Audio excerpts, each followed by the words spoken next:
Might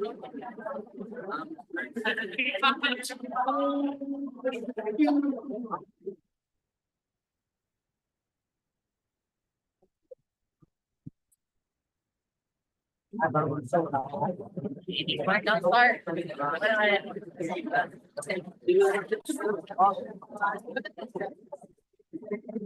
As you get older, you have to adjust the eyes, so I have some glasses, so thank you guys.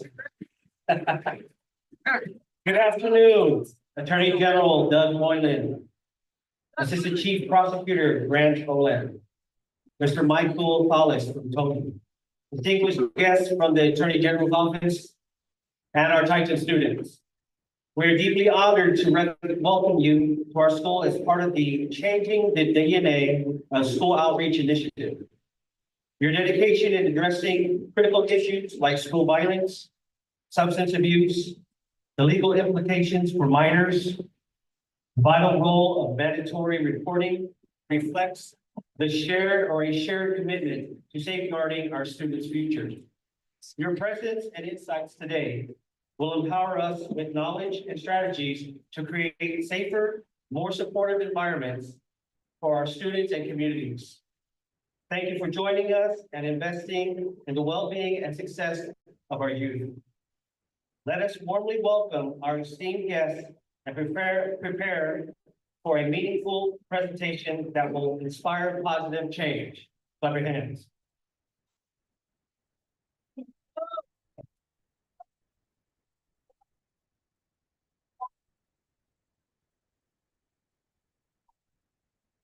All right, thank you, Mr. Ponsalan. Is Mr. Ponsalan everyone's favorite assistant principal? Yeah. All right, you guys are gonna get some pats on the back with Mr. Ponsalan. All right, Hapade, good morning, Titans. It's Austin Fortuno, and I'm a paralegal with the Administration Division here at the Office of the Attorney General of Guam. Let's get some hands in the room. Does anybody know anything, or who here knows anything about the Attorney General's office? Raise your hand.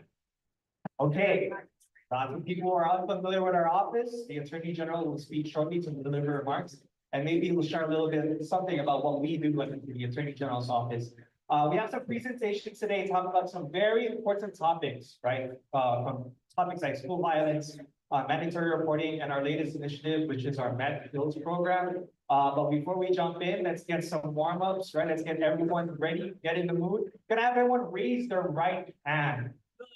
Right hand. Check on your friends on your left, on your right. Make sure they're raising the right one, okay? You know which one's right? Okay, I'm gonna have everyone raise their left hand with their right hand. So that's both hands up in the air, and give yourself a round of applause for being here this morning. Wow. Well, let's get our gears running. Let's get ready. Without further ado, may I welcome the Attorney General of Guam, Douglas Moylan. Let's give him a round of applause.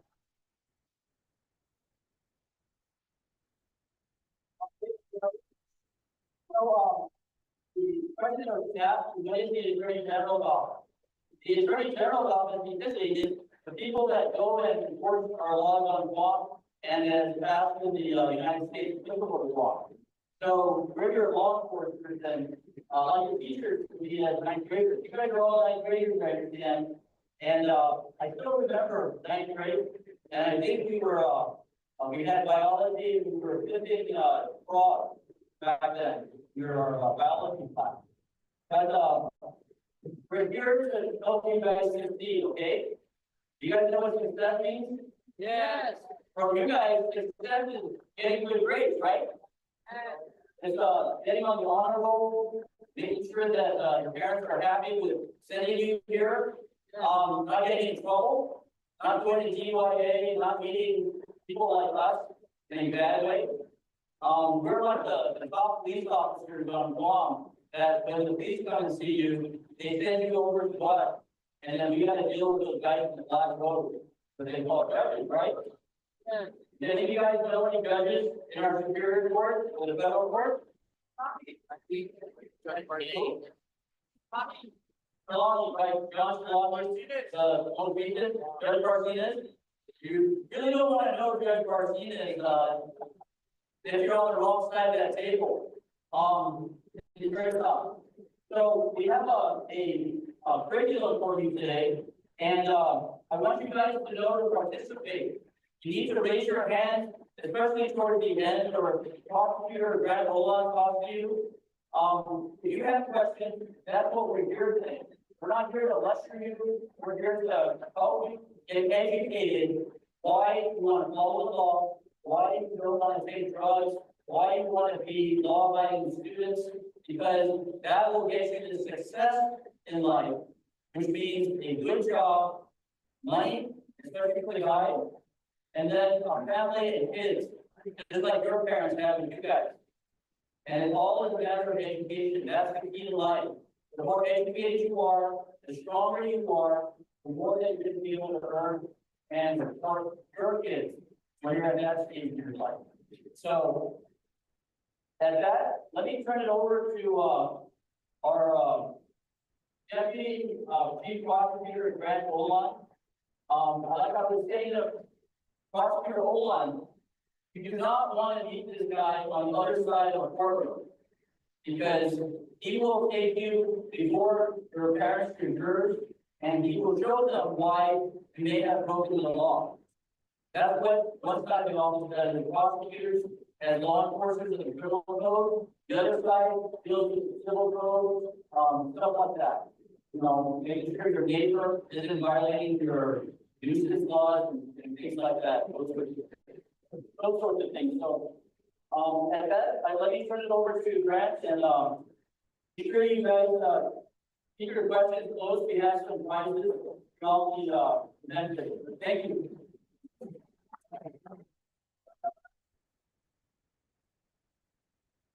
Hey everyone, I don't have the music. I looked up some music for me, but I forgot that, so that's why I left to do without it. Again, my name is Grant. I am a criminal prosecutor at the Attorney General's office, and I look like a nice person, and I am a nice person, except in court. And so, if you ever get in trouble with the law and you find yourselves in court, then want to stay away from me as much as possible, because I don't play. So, yeah, sorry.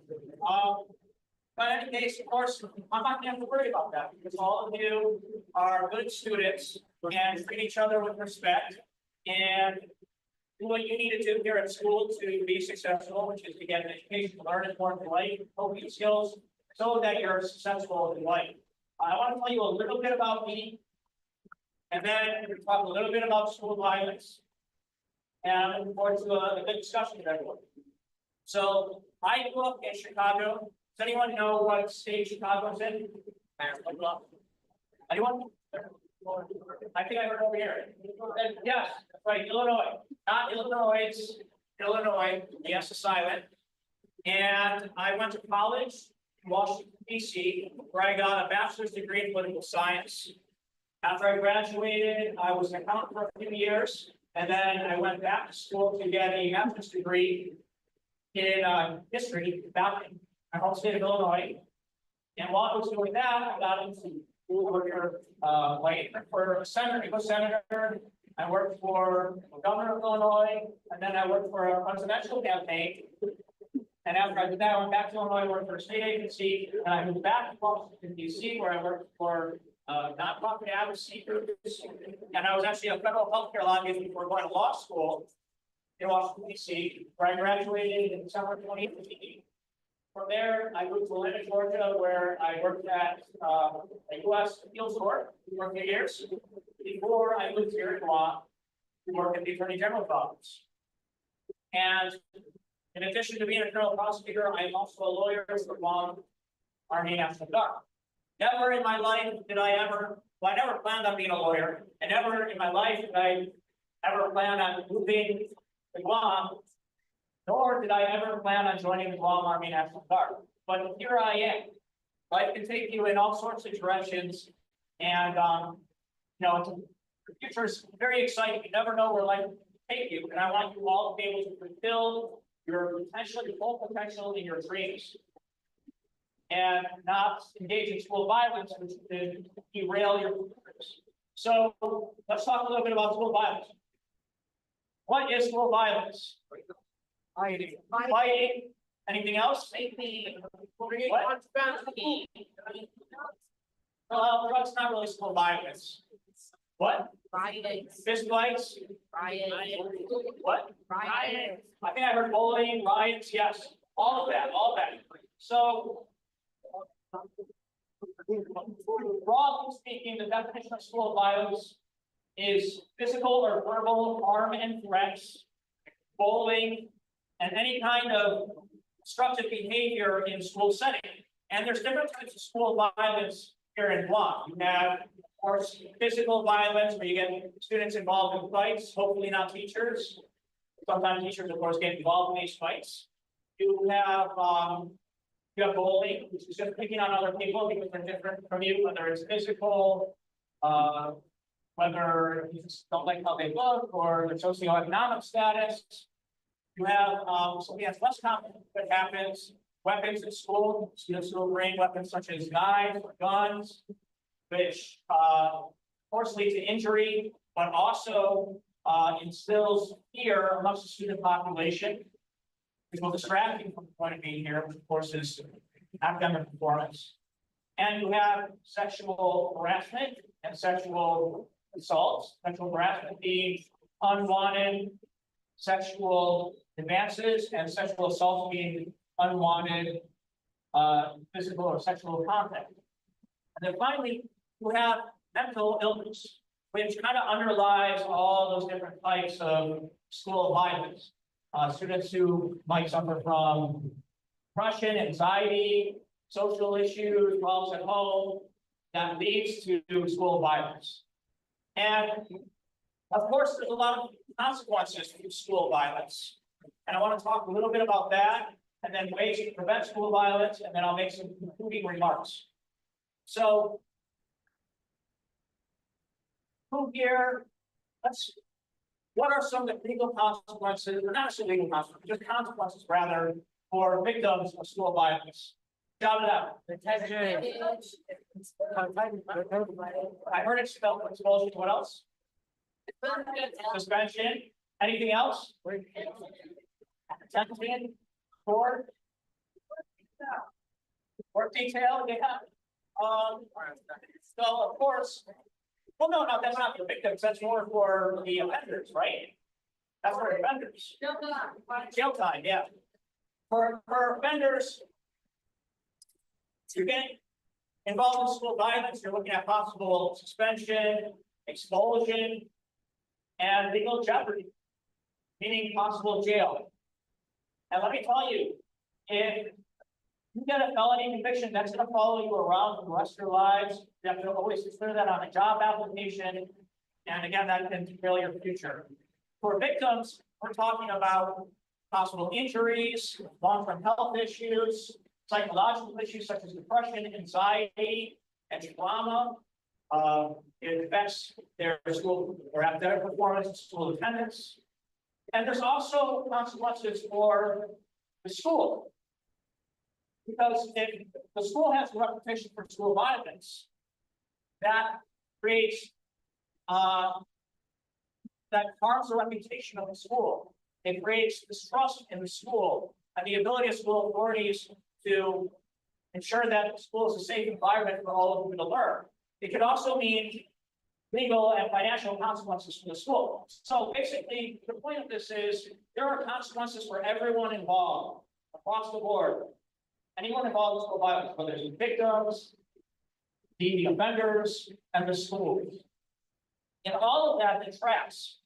All of that detracts from the purpose of you being here, which again is to get an education, learn what's important, life and coping skills so that you're successful. You're only here for a short amount of time. High school is like a fishbowl. It's a microcosm of the world at large. There's a much larger world out there. Don't waste your time getting in fights with other people, getting in arguments, getting into trouble that could jeopardize the future. Because I want you all to be able to reach your dreams, to fulfill your full potential.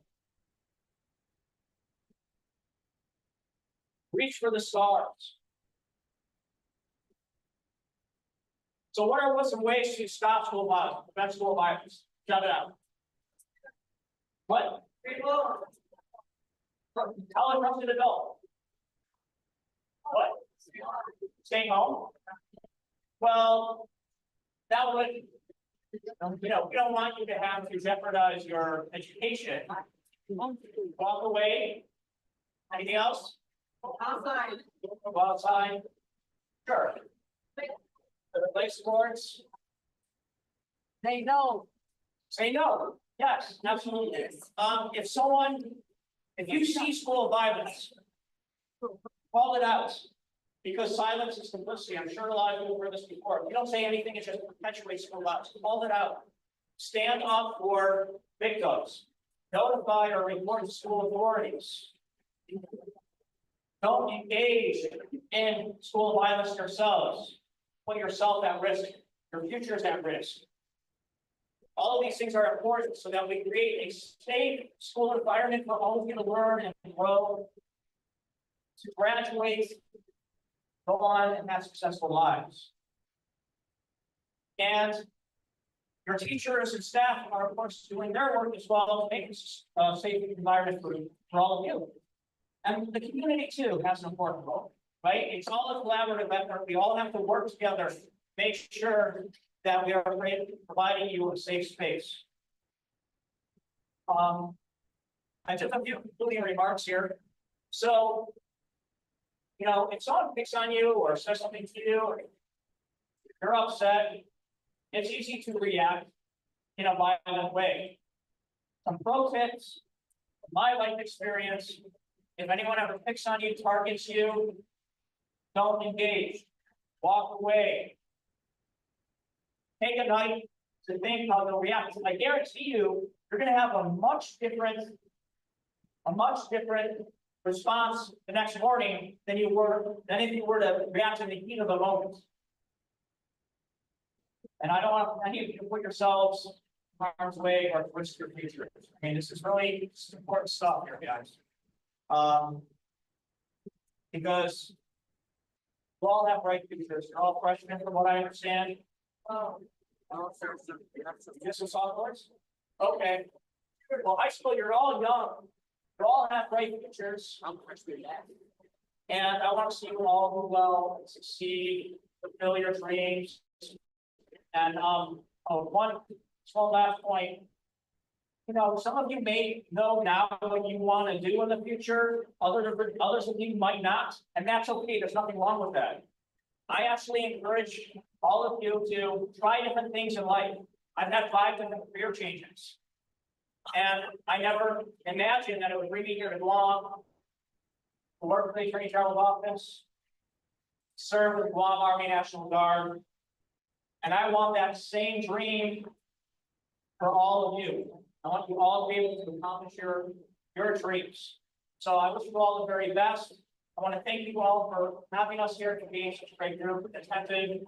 And I look forward to giving opportunity, I believe, at the end for you to ask questions, whether it's about school violence or anything about today or anything in life in general. I encourage you to think now about any questions you might have, because I'm more than happy to entertain any questions, whether it's presenting or one-on-one afterwards. And just finally, show hands. Anyone here who's interested in the law, maybe being a lawyer, and back there, anyone else? That's great. That's great. I'm really glad. So we need more attorneys. We need more good public servants. So I really want to recommend public servants in general, whether it's a firefighter, a police officer, a medical professional. It's a very honorable profession. So thank you all very much for having us here. I will now turn the mic to Mr. Stubbs.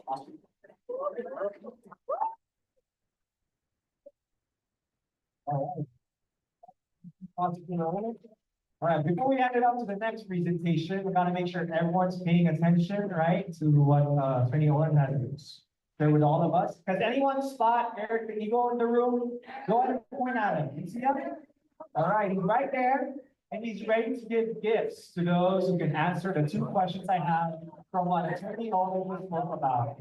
All right, so it's very important, right? See heads looking down, please pay attention, because you could get a chance to get a gift. So, all right, let's go to our first question. Whoever raises their hand first, I'm gonna go to you, gonna give you the microphone, say your name and give your answer. First question, give me one way to stop school violence. All right, first time, I think I saw it over there. Over here. All right. Go ahead and say your name and what's your answer. What is one way to stop school violence? My name is Tanya. And we can talk it out. Yes, talk it out, keep it between each other. Good job. Very evil. All right, what are some other ways, right? You can either tell a trusted adult, talk it out. But ultimately, right, to not let it escalate is very important. Next question, go ahead. Make sure you're paying attention. What are the consequences for those who commit school violence? All right. And answer the question, what is the consequence for those who commit school violence? My name is boss, and you're go to jail. Jail time. Possible consequence, right? Legal jeopardy, right? For those serious crimes, you could actually go to jail for committing school violence. So very important that you're aware about what happens to you if you do these things, and hopefully serves as a deterrent, right, to stay away, to walk away. All right, I'm gonna go ahead and hand it off to our next presenter. Please welcome the Attorney General Juan Douglas Moy. I think I know the middle of our presentation here. I've been asked by your teachers to talk about mandatory reporting. Does anyone know what mandatory reporting is? Anybody know what that means? It's something that our senators have in order to protect the weak, people that are vulnerable, people that are victimized. This table over here, that is what we call our victims advocate. That helps the victim of bullying, of a fight, a person that didn't deserve to get hit, those sorts of things that Dr. Olan talked about. Mandatory reporting means that your teachers, your nurse, your people in the administration at your school are responsible that if they see you come to school with a black eye, that are very quiet because they just been victimized by an uncle, a parent, a neighbor, they have a duty to call us up, the Attorney General's office, the police department, the law enforcement officials in the government, to talk to us and tell us that you may need help. That's what mandatory reporting means. It's not something that you guys do, it's something that the law requires your teachers, the nurses, people in positions, the doctors, even the lawyers have to report things that they see. And the attorney-client privilege, the patient doctor privilege doesn't apply, okay?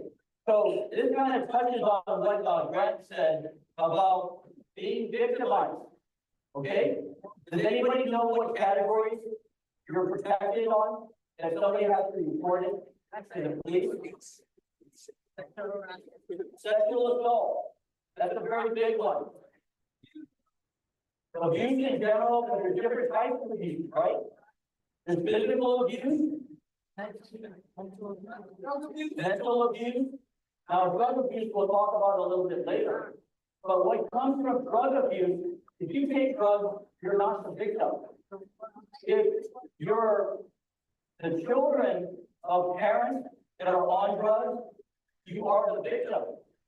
When you come to school and you're falling asleep in class, or the teachers are noticing changes in your behavior, under Guam mandatory reporting law, the teachers will normally call up the police, child protective services. Does anybody know what child protective services is? Exactly. Those are the police for the kids, that they come in and they listen to what went on, and they try to find out ways to protect you, because you will be a victim in their eyes. Okay? The victim's advocates help you, and then the prosecutor and the attorney general helps you.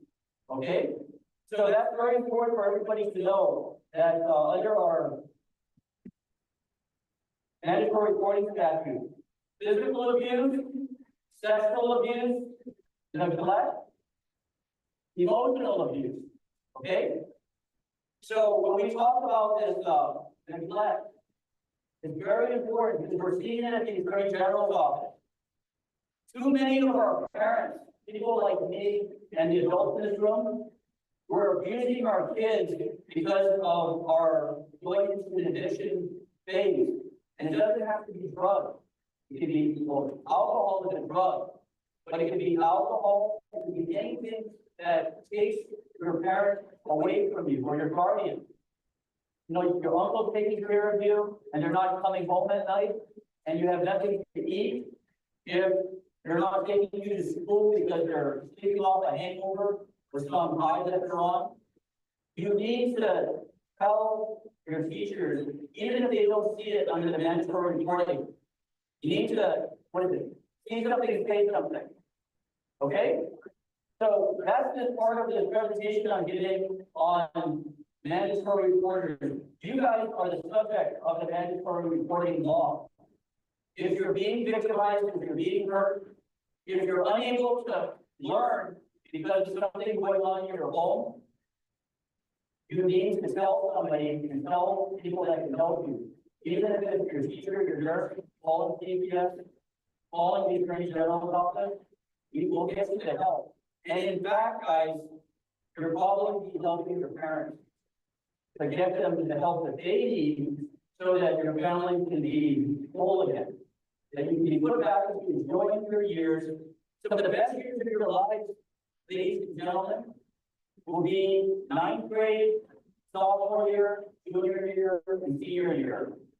You have the luxury to enjoy life. As Mr. Olan said, you don't want to put on your record things that will harm you so that you can't get a job and be successful. Getting into fights, hurting people, those are all things that will hurt your record. When you're a juvenile, it's protected. You usually aren't charged as an adult or being on your record. But remember, once you get 16 years old, if you do certain things in our community, like sexually assault a girl or hurt somebody to a certain extent, if it qualifies as a second-degree felony or a first-degree felony, they will charge you, we will charge you as an adult at the Attorney General's office, which could ruin your life. Okay, that's what we want to avoid. We want to talk about successful things. We don't want to talk about victimizing people, hurting people, not respecting people. That word is very important. If there's anything that you guys take from this conversation we're having, respect. You respect somebody throughout your life. I don't care if you got a law degree like myself and Mr. Olan and all these educated people. You will live a good life. Respect one another, and you will not get into trouble. You won't commit any crimes. You will respect your teachers. You will learn. You will get your degree. You'll go to college, and then you'll get a good job. With education comes money and a good quality of life. So, does anybody have any questions in terms of being victimized, being in a situation where you need to tell somebody, or being in a situation where your teachers come up to you and want to talk to you, take you into the principal's office, and then call somebody to find out what's wrong? Anybody have any questions in that area? I think there's a question at the end there.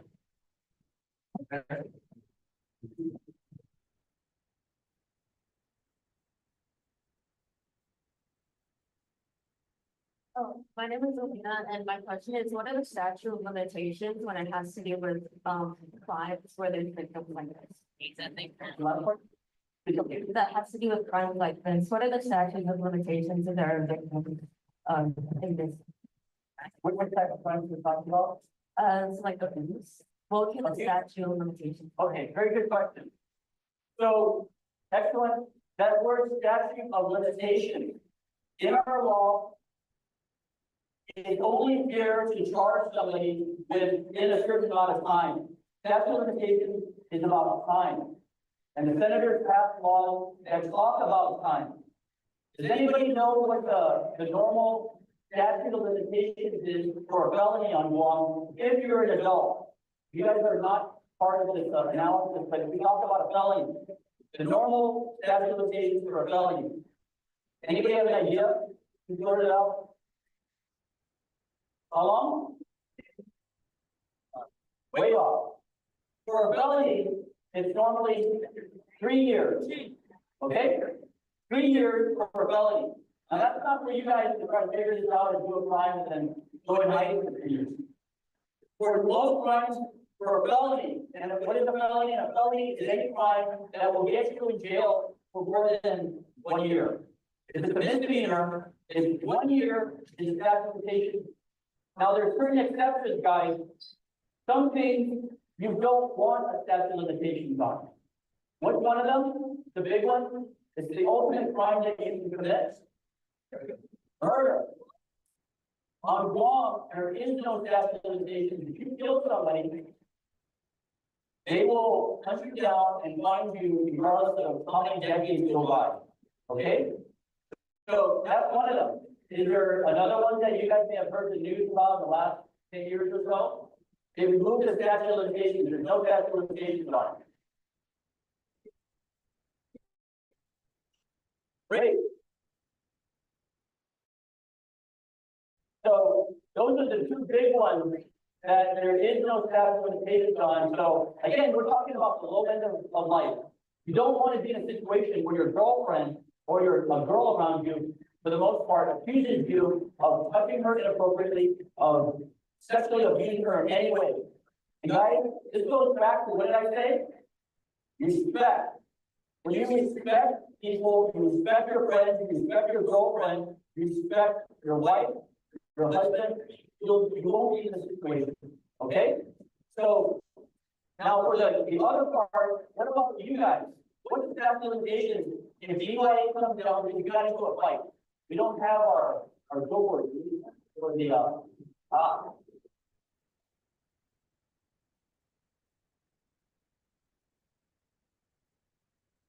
Did anyone see this one? The billboard that we put out there? Courtesy of the Department of Education School System. Did you guys see the viral video that this was associated with? This kid was 18 years old, although he was no longer a kid, he was 18 years old, and he was charged with, I think this was assault. He got charged and he got convicted. So that Mr. Olan's talking about, you're gonna hurt your ability to get a good job. That's what happened to this individual.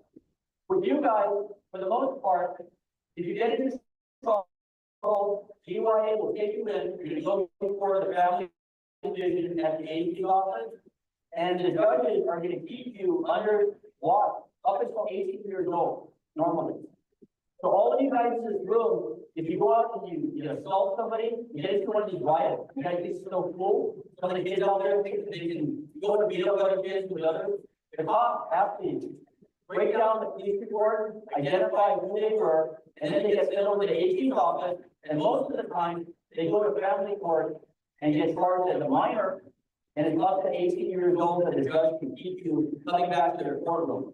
And I can tell you right now, the most aggravating part of it is when your parents are pissed off at you every time that they have to get off of work and take you into family court to stay for 2 to 3 hours waiting for your case to be called, and then the judge tell you what more you have to do.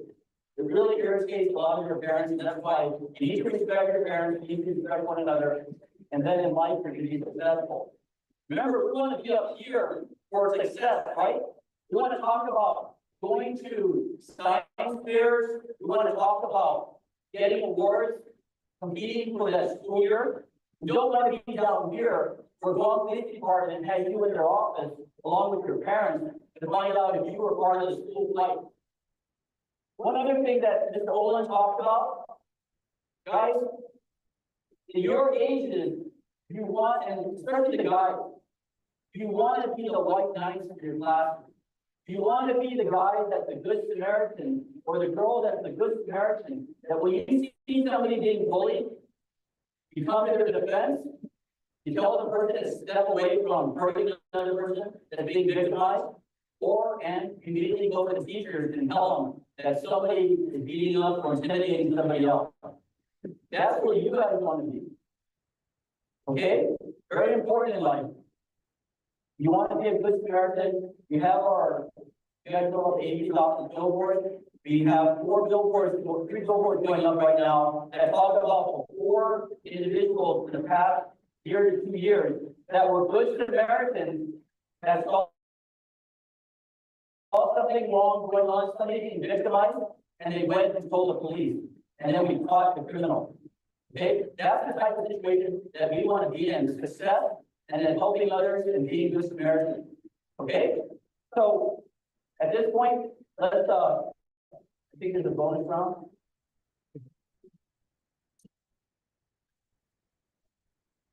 All right, we'll see if everyone's been paying attention. I'm gonna go ahead and ask one question. Very easy, and I think it's the biggest takeaway, right, on the discussion on what mandatory reporting is. I want everyone to go ahead and look around and identify a person, well, raise your hand first, right? And then identify a person in the room that you think is a mandatory reporter and say why they're a mandatory reporter. So go ahead and raise your hand. Anybody want to take a shot at it? Okay, go ahead, I'll go ahead and go up to you over there. Find a person in this room. Very likely they're an adult. Are you able to come over this way? All right, go ahead and say your name and then point at the person you think in the room to the mandatory report. My name is Ejon, and the person I think is a mandatory reporter is Mr. Paris, because he is a teacher. All right, let's give them a round of applause. Right? Our teachers. Like, very good, like, he's the first mandatory reporter we see in the morning, right? And so very important that if you're seeing these things at home or outside school, that there are adults so you can talk. All right, and so with that, we'll go ahead and transition to our last presentation on today. We're going to talk about substance abuse, especially with a recently launched campaign known as MedKills. We'll go ahead and bring up Attorney General. Give a round of applause. Hey guys.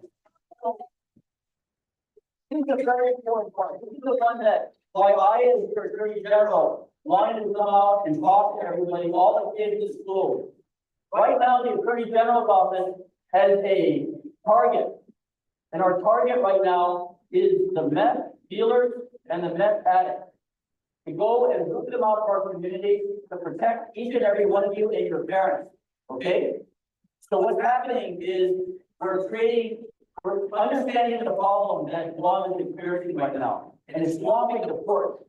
We've got too many people taking a substance that is too deep on Guam and will take you and have a very low risk, a very high risk of never letting you go. And it's called methamphetamine. Okay? Methamphetamine, if you look at these photos we have up here, the be smart, don't start. Okay?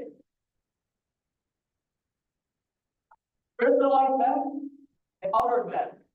Those are the two substances. Because we're putting so many people in jail right now, and the judges are keeping them there, we are understanding that when you don't have a customer, what do you do? When you're a meth dealer and you don't have a customer, what do you do? For yourself. For yourself. Take it for yourself. Meth dealers don't want to do that because they won't be able to sell their product anymore because they're going to be underground. Way louder? Exactly. So studies are showing that when you take meth, your teeth start falling out for all you young ladies out there. I'm sure you don't want to be doping, right? So that is what happens. Meth will eventually kill you. There's no question about it. It will kill you. You know who invented that? Who was the country that invented meth? No. Where? No. China. Not China. It's Germany. You know, they're global. The Germans created meth in the Battle of the Bulge to make their soldiers so powerful that when they got shot, they didn't feel the bullet, they kept on fighting. It was intended to give instant strength, but they found out that after they took the meth, their brains were starting to change. They were becoming like lab rats that they needed the drug again. Those people are turned bad because of meth, and eventually, Dr. Nine, who's the medical examiner involved, said last year that 1 in 17 people that he was autopsying at the hospital after they died had meth in their system. 1 in 17 of the deaths. What's the most common cause of death for a meth addict? Overdose. Overdose. Yeah, but what is it affecting the body? How does it affect the brain? The heart. Meth deteriorates your heart. And remember, guys, there's no fixes for your heart. Even people that have heart surgery, your ability to have that pump working slowly diminishes. They have not been able, science has not been able to increase the capacity of the heart. Once it's damaged, it's reducing capability. Meth is destroying your heart. That is what it does. So if you're not doing it for anything else, guys, don't take it because it's going to kill you, put you in the ground. And in answer to that last question I had, the meth addicts, because their customers are dying and they're being locked up in prison, they're looking for you. They are going to be giving you guys free samples of that drug over there. And what's the intent? What is the intent of the meth addict or the meth dealer in giving you that drug? To get you addicted. They'll give you the free sample, and it's so powerful. Germany, the Nazi government, created it so that it could make you a Superman and then cause you to be addicted to it. It changes your brain. Now, guys, you have a street today. Because of a good man, he accepted our invitation to talk to you today. He's a recovering meth addict that was able to pull himself away from his drug. And it becomes a lifelong battle, by the way. You don't just get over the drug. It's like alcohol. You're always subject to being pulled back in. And that's what we're finding in the AG's office. And I want to thank and I want to applaud Mr. Paul.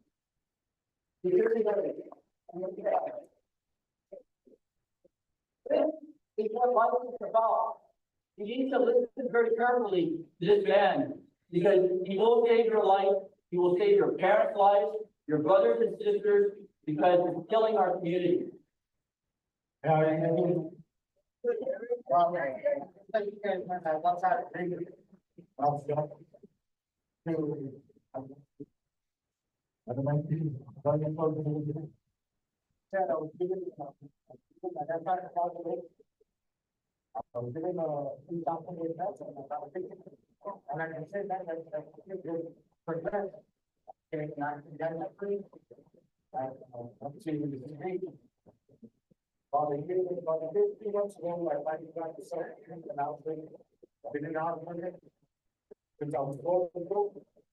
was taught when I was 16, I was starting from the job. For now,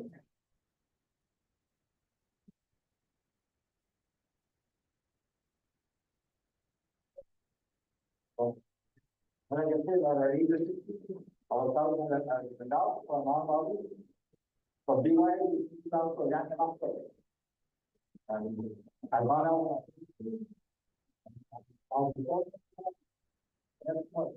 want to get out for a little problem. I have a problem. They would like to have control. And problem. But yeah, that's nothing about it. I'm trying to get it right now. Okay, I've only now, where before the only now about the really hard, the really hard, good job. I went to Colombia, I went to long day. And I'm still battling with the addiction every day. Every day I battle not to use so I can come into my son, so I can use the language. I'm a father of the gangster, I really You know, what I mean, I still have to take my calls, I still have to take care of it, before I see the guys take them, bring them into the real. Because it's not easy, I'm still right there. And that, not gonna hold, I will hold people on that. I've been on them, nothing like that, from all of that, studying that. Robbing of that, then I started creating my own people, my own young book, my own young friends here. And I got older, I started giving those to people. That's how my organization is. So the only thing about it is the money. You get the money, that's all that, you don't have to do the money, they don't care about it. They don't care about it for themselves. That's all they want to do, that's because that's how they do it. How do you do? I'm waiting. I have to do the and then the message as well, because presented and the negative, and all the other, that's all the other, that's something I'm thinking about. My son grew, the time I'm thinking something. I want to go to this. I want to go to my kids go to this. Now, you know, I look at it, I'm so thinking, everyone wants to know about it. And that's important. But something to be thinking about, you can see now, try to be just, you don't try to think it. And I can tell you guys once in a while, if it's a satisfaction, don't try to solve it. But I'm still, that kind of world, I'm still down the road today. I'm still, I'm now going to work to take that. I guess, and then would have met now about setting up. I don't know, you guys ever set up? That's some big stuff. And I think it's a put it in my neck. You can put it in my neck. And the girl is like that. By the time you know it, the very excited. Wrong with that. I want to see, but I think it's wrong. You guys know, you guys have a little bit. I can't even remember how it was. No, I think I had to take a lot, but if I could feel like that, to be about, you know, all the things I did, I was working. But when I was in school, a lot of people were very quiet, but I was a very quiet individual. I promoted life up in seven countries and everything. Then I got kicked out, I went out of space. I got kicked out of space, I started doing my coding, UI. I did all over, I got out of my time taking my school. And then that's when I took on my own started. I was 16 years old, I was starting in Dallas. My mom and my dad thought I was very, they did it to me, but then I all of that was best. Dad had to start doing necessary and I didn't care about what people did for themselves. So I started getting involved with the prison life. Getting involved with the prison life, it's been a lot harder than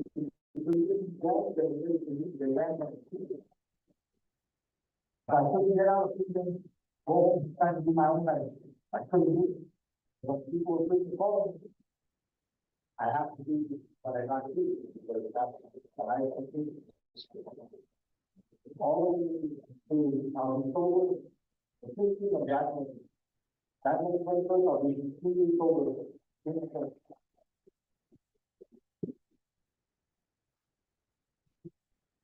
I've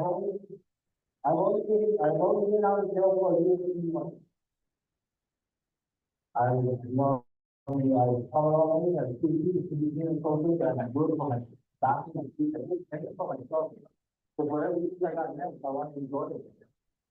I want to be around, I want to do my team and my staff. You know, and I said, I started a very young age. It's so hard for me now to get over it. Even the way it's not people to say, you know, like to promote them.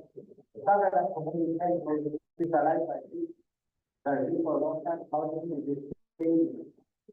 You know, you have to get in and making all the possible message.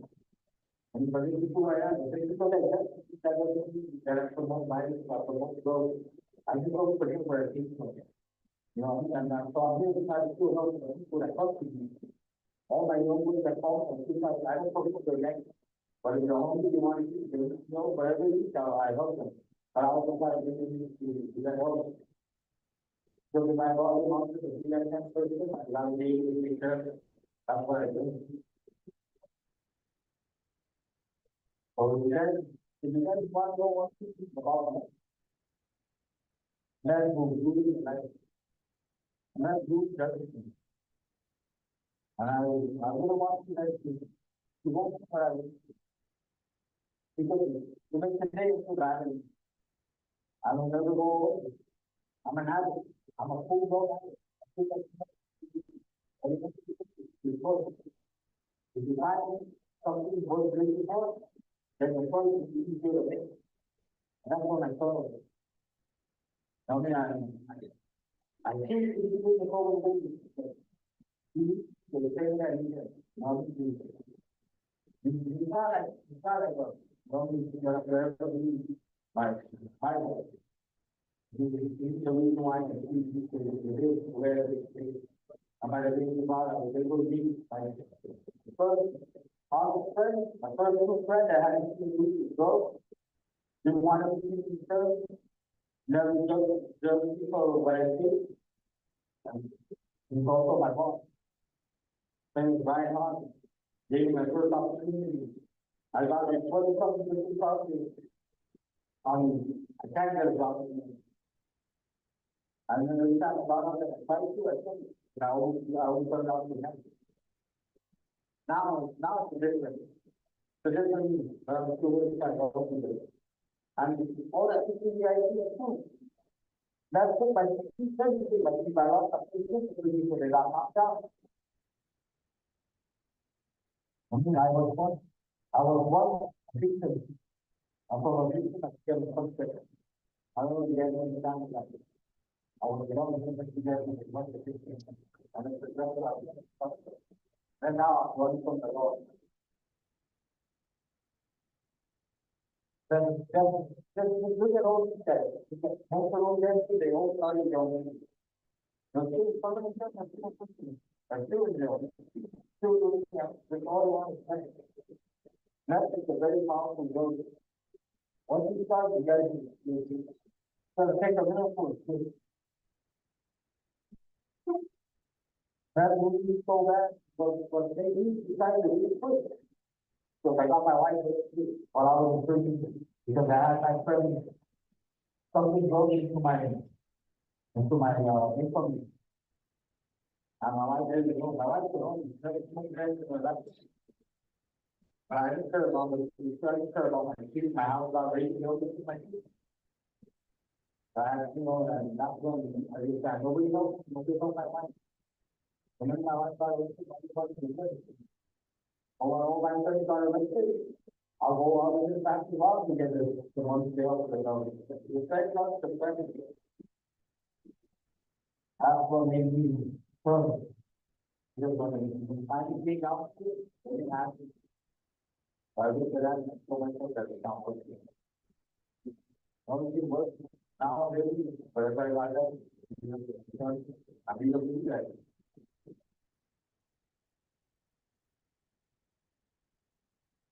For anybody here that ever have any spirit, for anybody that are next, that's the whole way. There will be no action for the. You guys all who ask for the.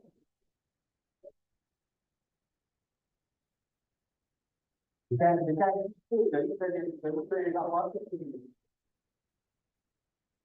That's what that's built.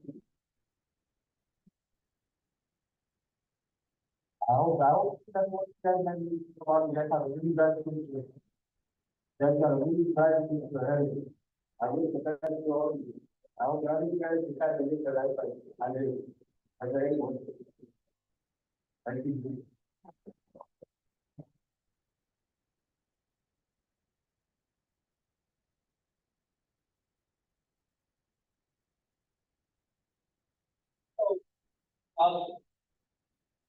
My personal thanks to Mike Dollar. What was the most important phrase that he just said to us?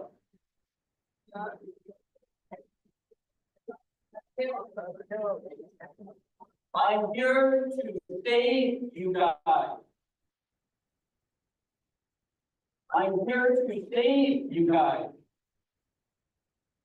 This guy has gone through hell and back. He's one of the few that have been able to pull himself out and try to pick up the damage that man did to him, his family, because of love of his son and his wife. I'm here to save you guys. Remember that. I'm not preaching to you. I've never taken that. I don't know what it feels like, and I don't want to know, but it was because of the education and my family, the network that I grew up in, much like you guys. You don't want to try a sample meth because it's not going to let you go. Marijuana, alcohol, natural substances from the earth. Meth is manufactured by people that want to take your money and then leave you dead. That is what meth is doing to our community. One last word. You do not want law enforcement to pull you over, take your pipe, your bagging, and then put that in this little kit. This is a meth test kit. Every police officer has it. If you read the newspaper, you read all these people that are being pulled over in their cars because their licenses are expired, their license plates are off. They're driving like maniacs. They can't, like the alcoholic, can't stay straight on the road. The police officer pulls you over, and then like Mr. Sala said, you're not acting normal. That's when the officer asks you to step outside the car, pull the kid out, pass you down, find something like a pipe. You're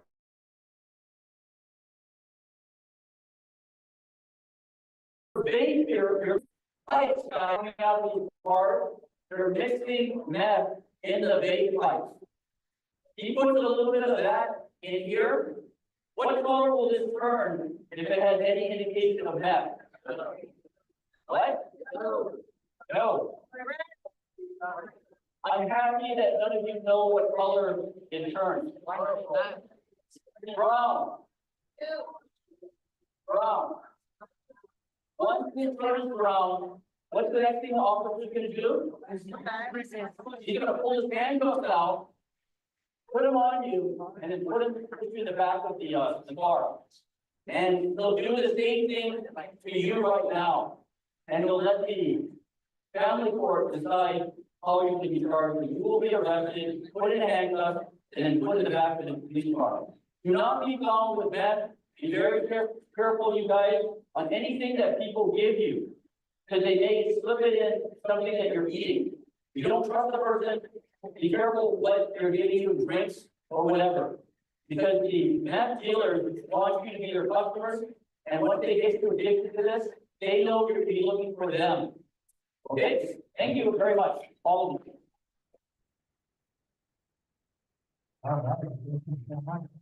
So I have one last question, right? And we learned a lot about, the importance, right? Staying away from men. I'm gonna go ahead and ask, and hopefully everyone can answer this correctly, but I'm gonna call on one person. Can a minor selling drugs like meth be charged as an adult? Yes or no? Raise your hand. Without a lawyer or someone in the front here, taking a shot, go ahead and say your name and give your answer. Is it yes or no? Yes. Yes, that is correct. We have one of our attorneys explain, attorney. Attorney, could you explain why minor selling drugs can be charged as an adult? So anyone who is engaged in a first or second degree felony is automatically chargeable as an adult. And intent to distribute or deliver or sell drugs is a first-degree felony. So you would be automatically charged as a felon. So good job. And also, by the way, the best dealer, which could be an adult, a family member, or a friend, they could use you guys to distribute their drugs in the school. And again, if you see anyone doing that, you need to immediately tell the principal and your teachers, because that person is a killer by selling those drugs among your friends or giving them away. If you guys see something like that, you need to turn them in so that they can get the help from the principal. Okay? All right, so we pretty much run through all their presentations, and now we're gonna jump into our little Q&A session. I'm gonna open the floor to anyone who has any questions for any of our panelists who are here today. Anything you might want to ask, have the microphone, just raise your hand, okay? And address your question. Go ahead and say your name and then address your question. My name is Jesse, and it shakes a bird down. Yes, you can definitely shake Eric Eagle's hand after. You can do it after. Do it after. Does anybody have any question for Attorney General Worthen or Attorney Olin or Mr. Salas?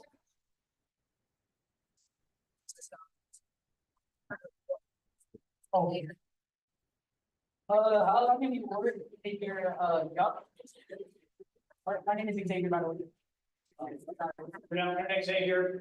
Thank you for the question. I've been here since 2021, so just over 3 years now. And hey, since I'm have the opportunity, I just want to build off something that the Attorney General mentioned, which is the importance of respect. I really want to highlight that. If you want to have a successful life, I guarantee you, I am certain that the keys to a successful life are hard work and respect. If you work hard and respect other people, you're practically certain to have a successful life. Without either of those, you're gonna have a lot more trouble achieving your dreams. All right, thank you. Does anybody have questions? Any questions you might ask, just raise your hand and come up to you. One. Now is the right time to ask. Okay.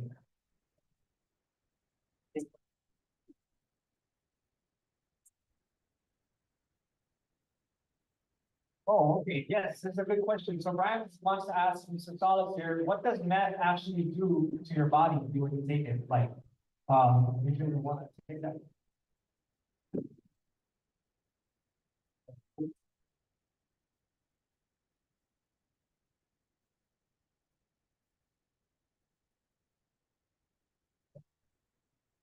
Well,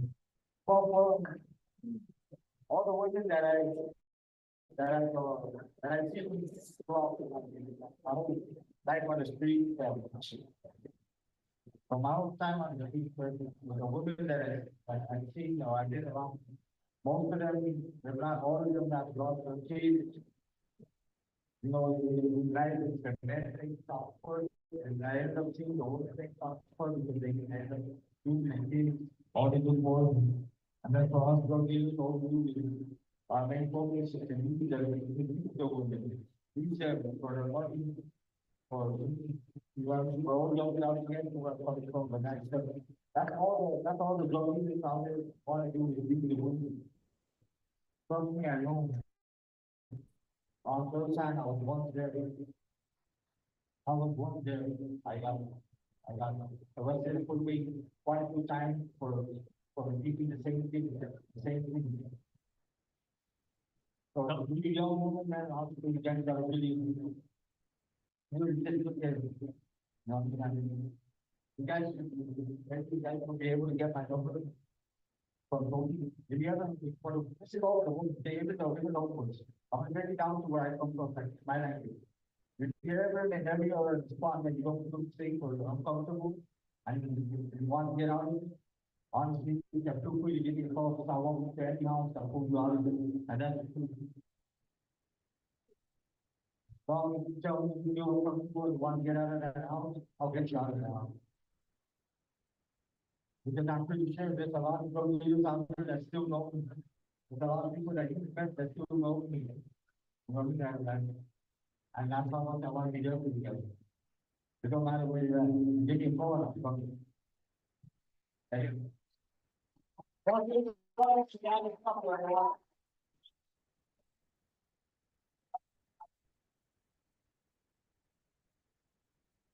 Does anybody else have any more questions before we go ahead and conclude?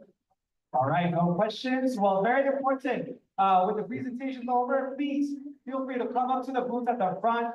We have brochures for you guys, stickers, right, to help share the word, right? What are we gonna do? We're gonna be smart, don't starve. All right, very important. Thank you, guys.